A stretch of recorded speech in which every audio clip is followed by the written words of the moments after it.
On September 26, 1983, Lieutenant Colonel Stanislav Petrov was on duty at the Serpukhov 15 Early Warning Center of the Soviet Union. Suddenly, the radar screen flashed red. Sirens blared.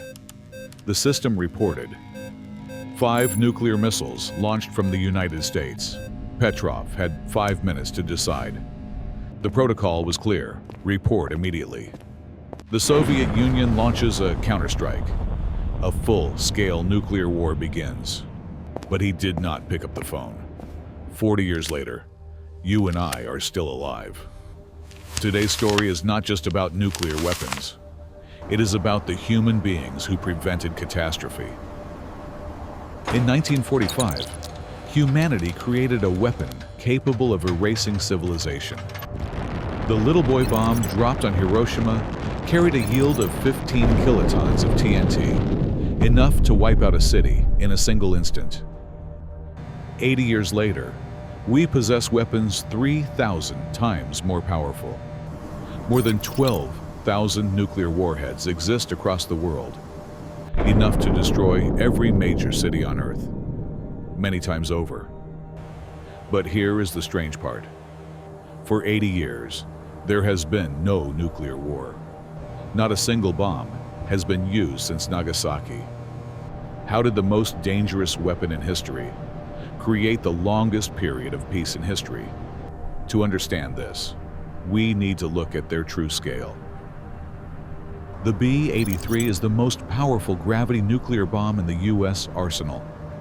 It is 3.7 meters long and weighs 1,100 kilograms, about the size of a small car. But inside, it lies the force of 1.2 million tons of TNT. That is 80 times the power of Hiroshima. Its most unique feature is the dial-a-yield technology, allowing its explosive power to be adjusted from 1 kiloton to 1,200 kilotons. One weapon, endless configurations. Now imagine a single B-83 detonated as an airburst above Beijing. The fireball would swallow 4 square kilometers in an instant. At ground zero, the temperature would exceed the surface of the sun. Everything within a 2-kilometer radius, people, vehicles, buildings, would vaporize in 0.02 seconds. The shockwave would blast outward at 1,000 kilometers per hour. The structures would collapse within 7.5 kilometers. Windows, up to 21 kilometers away, would shatter into thousands of razor-sharp fragments. Thermal radiation would cause third-degree burns to anyone within 13 kilometers, covering an area of more than 500 square kilometers. Estimated impact: 1.5 million people killed instantly, more than 3 million injured, one bomb. One city of 20 million completely paralyzed. But here is the most important part. The United States possesses around 200 B-83 bombs. And since 1997, not a single one has ever been deployed from a B-2 Spirit in a real combat scenario. That is deterrence. The most powerful weapon is the one that never has to be used. Now let's talk about something even more dangerous. A weapon you cannot see. The Ohio-class submarine, 170 meters long, nearly 19,000 tons. It dives hundreds of meters below the ocean surface, undetectable by radar, untraceable by enemies. Each submarine carries 20 Trident II missiles. Each missile carries 8 independent warheads, a technology known as MIRV. Each warhead packs 475 kilotons, about 30 times Hiroshima. Let's do the math. One submarine, $160 nuclear warheads. The U.S. has 14 of these submarines. In total, 2,240 warheads silently roaming beneath the oceans. Total destructive energy, 1,064 megatons, equivalent to 70,000 Hiroshima bombs, drifting quietly in the deep. Now imagine a single Trident II missile with all 8 warheads aimed at Moscow. The fireball would engulf 10 square kilometers. Buildings would be erased within an 11-kilometer radius. Thermal radiation would cause third-degree burns out to 22 kilometers, an area larger than 2,500 square kilometers. Estimated casualties, 2.8 million dead, 4.6 million injured. And that is one missile from one submarine. I once spoke with a former captain of an Ohio-class submarine. He told me, "We vanish for 90 days at a time. No contact with family, no updates on the world. Our mission is simple. If our country is ever attacked first, we must still be there to strike back. The enemy must never be able to find all of us." That is why nuclear war has never happened. Because no one can launch a first strike without facing an equal devastating response. And in more than 40 years, not a single Trident missile has ever been fired in a real war. That is success. But this entire system of deterrence only works as long as humans don't make mistakes. So let's return to Stanislav Petrov, the night of September 26, 1983. 1983 was the most dangerous year of the Cold War. President Reagan had just called the Soviet Union an evil empire. Both sides possessed more than 60,000 nuclear warheads, and the doomsday clock stood at 3 minutes to midnight. Stanislav Petrov, 44 years old, a lieutenant colonel in the Soviet Air Defense Forces, was on the night shift inside the Serpukhov 15 bunker, the early warning center located 100 kilometers from Moscow. At 00:15 a.m., the command room suddenly lit up red. Sirens screamed. The screen displayed, "One ballistic missile launched from the United States." Then another, 2, 3, 4, 5. The countdown began. 5 minutes. 4 minutes, 50 seconds.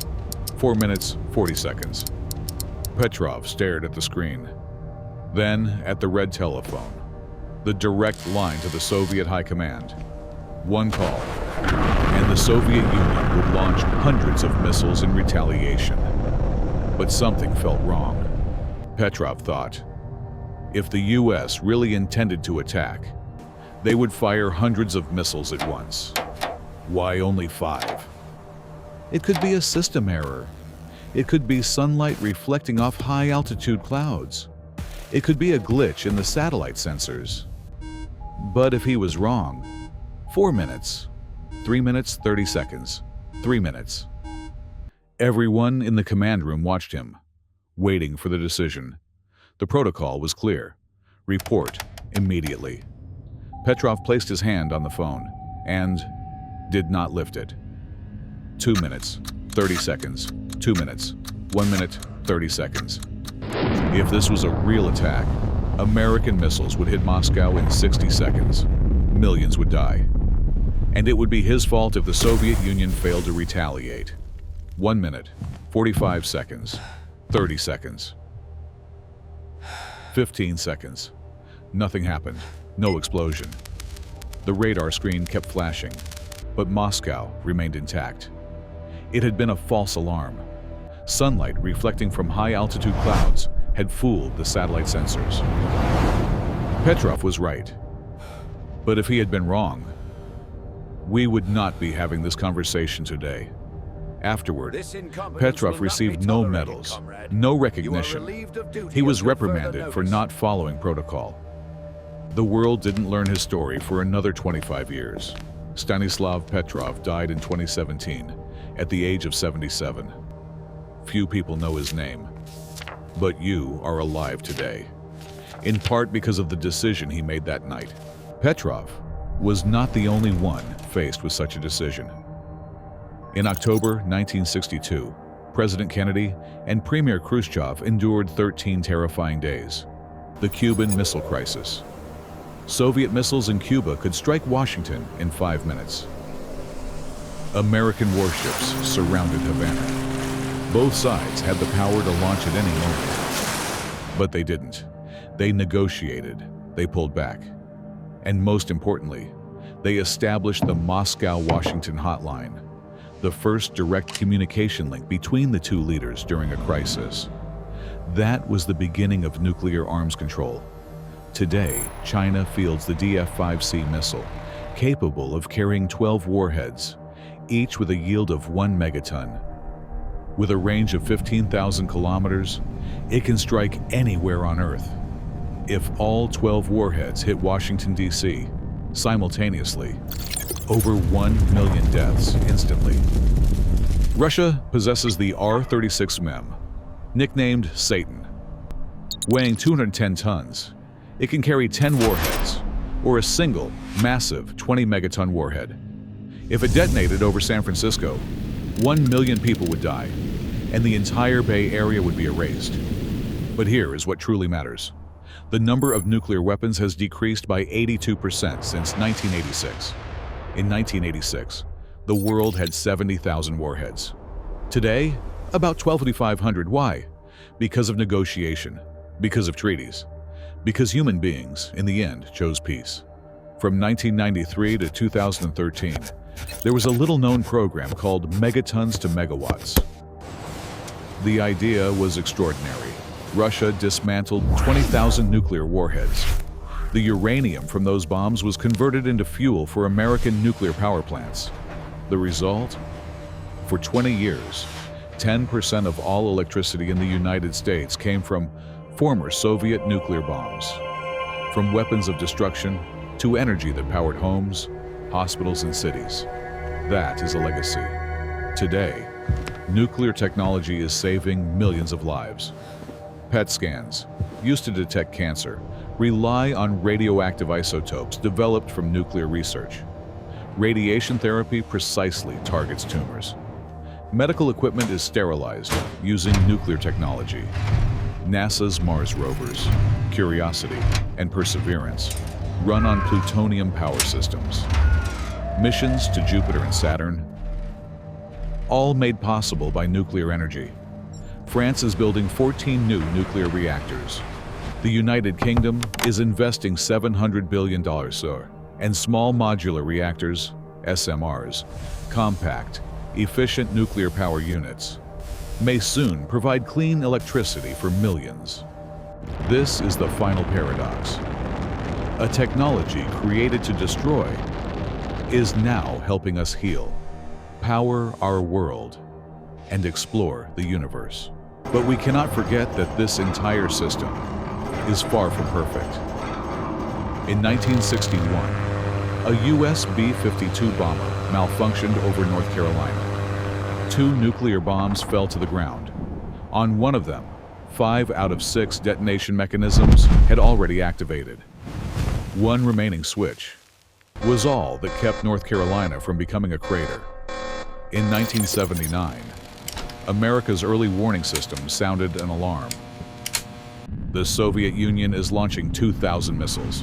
Bombers scrambled into the air. Minuteman missiles prepared to launch. The cause? A training tape had been accidentally loaded into the live system. In 1995, Russia detected a missile launched from Norway. They believed it could be an American nuclear strike.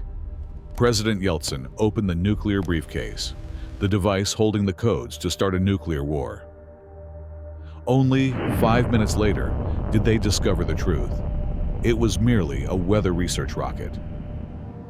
There have been at least 13 incidents like this, 13 times where humanity nearly ceased to exist because of computer errors, sensor malfunctions, or misunderstandings. And each time it took only one person making the right choice. Because one wrong decision. And you and I would not be having this conversation today. In 1945, J. Robert Oppenheimer, the father of the atomic bomb, quoted the Bhagavad Gita, "Now I am become death, the destroyer of worlds." 80 years later, we are still here. Not because we were lucky, but because we chose to be. The choice Kennedy and Khrushchev made when they stepped back instead of going to war. The choice Petrov made when he trusted his intuition instead of the computer. The choice thousands of diplomats made, spending their entire careers negotiating treaties. The choice scientists made when they turned bomb-grade uranium into nuclear fuel. The choice made every day by millions of soldiers, sailors, and pilots. People whose mission is to stand ready, while hoping they will never have to use their weapons. 29,015 days without nuclear war since Nagasaki, an 82% reduction in nuclear warheads since 1986. 191 nations joining the Nuclear Non-Proliferation Treaty. This is not a small achievement. This is a miracle of human will. But this miracle only lasts if we continue choosing it. Because in a nuclear world, it takes just one mistake, one misunderstanding, one angry decision made in 5 minutes, and everything we have built over the last 80 years disappears. From space, there are no borders, no Moscow or Washington, no Beijing or New York, only one small blue planet floating in a vast universe. And it is the only one we have. Nuclear weapons are humanity's most dangerous invention. But 80 years of peace is proof that we are capable of controlling them.